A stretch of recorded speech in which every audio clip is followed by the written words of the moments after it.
You're listening to LSPN, the authority on sports-related podcasts. The Calallen Wildcats weekly press conference is brought to you by the Calallen Touchdown Booster Club. The Touchdown Booster Club exists to support and promote the Calallen High School football program by uniting students, parents, coaches, and the community. The Calallen Football Show is sponsored by Rat Hole Drilling for all your rat hole, mouse hole, and cellar construction needs. ratholedrilling.com. Also by Nolan's Restaurant. Nolan's Restaurant has been a Corpus Christi tradition. Whether you're craving choice steaks, Gulf Coast seafood, real pit barbecue, or their famous original poor boy sandwich, Nolan's delivers high-quality, scratch-made favorites that feel like home. Come taste generations of flavor at Nolan's. We also want to thank Meijer for their support.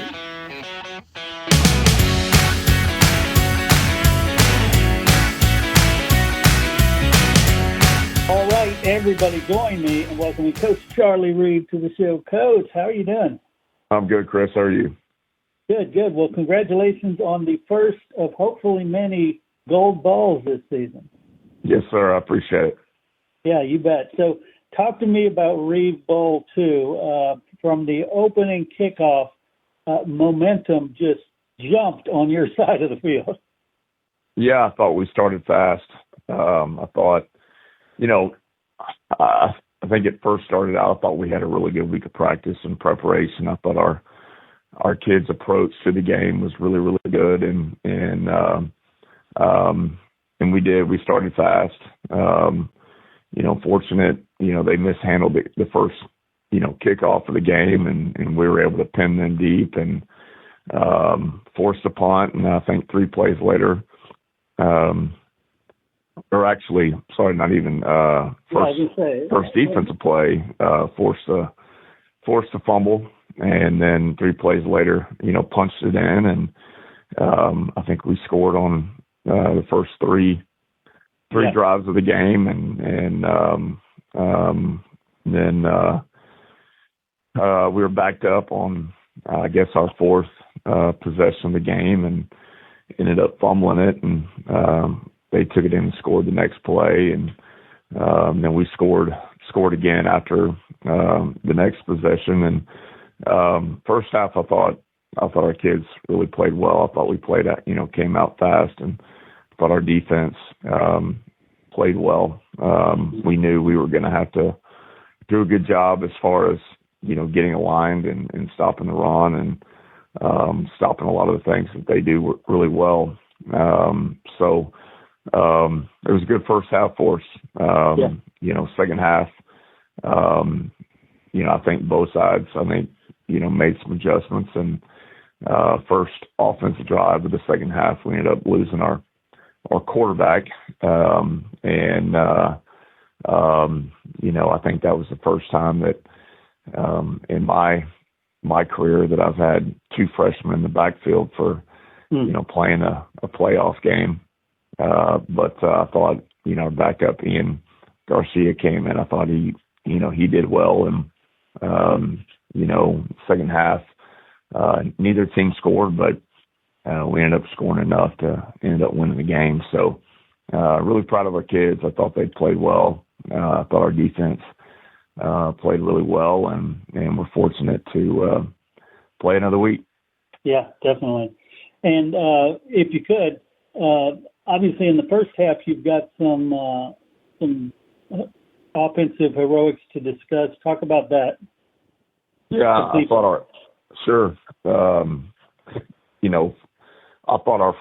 our line played really well. And our quarterback, Connor Klossman, scored 3 touchdowns and then threw for another one. I thought he really played a really good first half, ran the ball really well.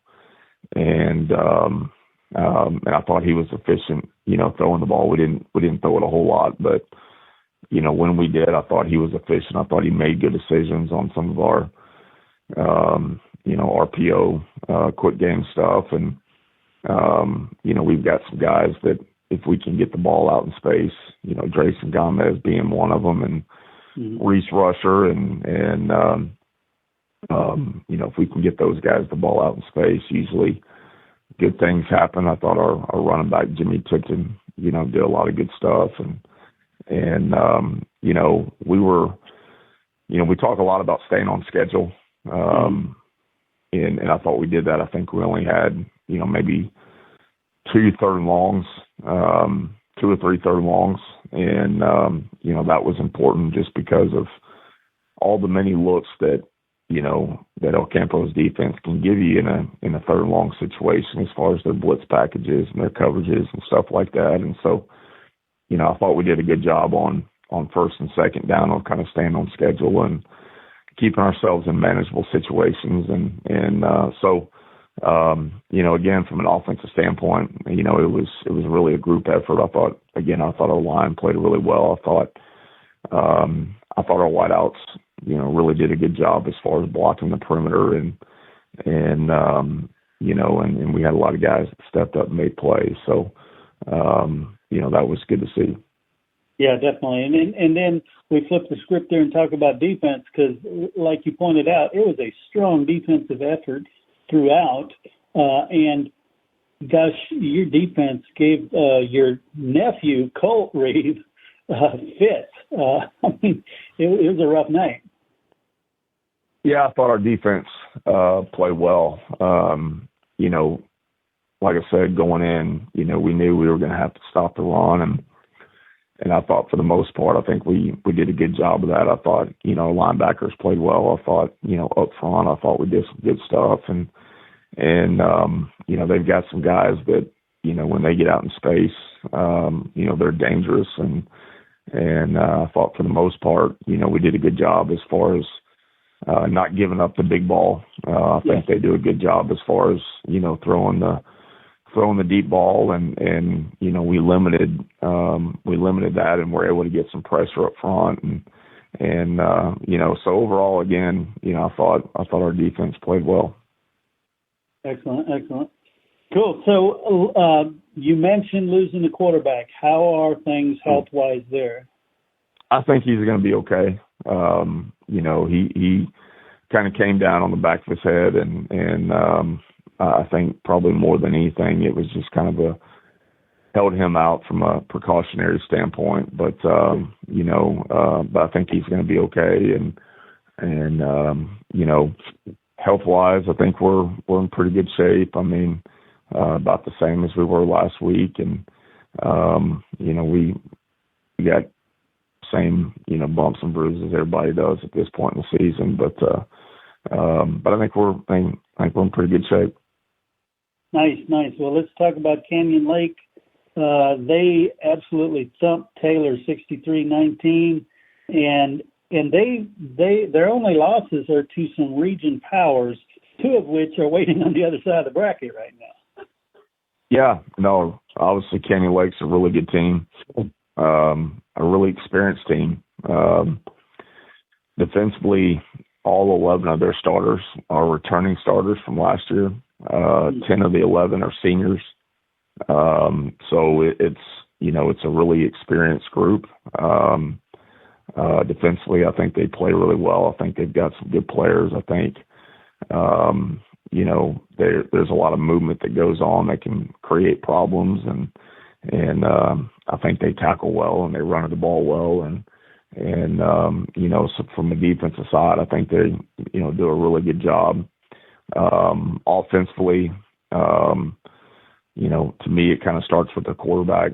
They've got a really good quarterback. They probably throw it more maybe than anybody that we've seen. They spread it across the field pretty good. I think receiving core wise, they probably got the best receiving core that we've seen all year. They've got 2 or 3 receivers that can really go, and great route runners, and I think their quarterback is accurate, and so they do a good job as far as spreading you out and taking advantage of the space. So it's a little bit different than what we've kind of seen in the past, and so we're going to have to do a great job as far as containing the quarterback and making sure that, that we're aligned right. They do a lot of stuff with motions and so we've got to be clean in the back end, and we've got to be able to get some pressure up front, but I think they do a really good job offensively, and they're dangerous, and so we've got to play complementary football in all three phases, and we're gonna have to play really well. Yeah, definitely.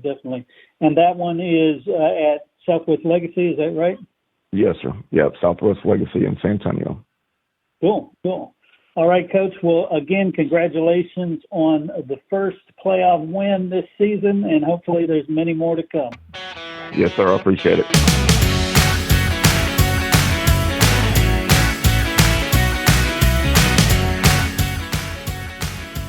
Since 2012, JE Construction Services has built the roads and infrastructure that keeps South Texas moving. Their heavy civil expertise covers refinery work, underground utilities, paving, and more. If you want a dependable, full-service contractor, choose JE Construction Services. Visit their website at jecs.cc. That's JE Construction Services.